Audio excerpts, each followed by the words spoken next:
So overall, this deck's I like it a lot, despite the fact that I've only managed to beat Amulet Bloom with it today. Um, I mean, the Twin deck, a lot of the reasons I thought it was just okay before are solved by this list. The thing I would advise, though, is don't play this into a room full of Abzan. Don't play it into a room full of Jund.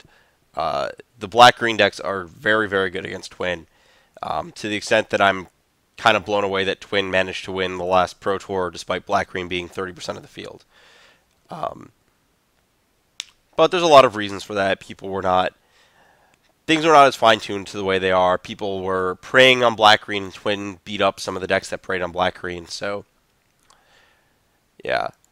Moving forward, again, I said if you force yourself to play this deck into a world of Lingering Souls, I would advise trying to find room for a Jace, probably over one of the Karanoses, which are only really good in the mirror, which is going to be, or sorry, only really great in the mirror, which is going to be less prevalent as people start not playing it in response to Lingering Souls. Um, Not the biggest fan of Negate as the catch-all counter. I think that spot could be a little better tuned. Um, I just hate Spell Pierce, but you want something that's effective and broad, and it's just kind of like this super hedge slot. That's about it. Everything most about the deck was really well tuned. Tendrum did a good job for that weekend.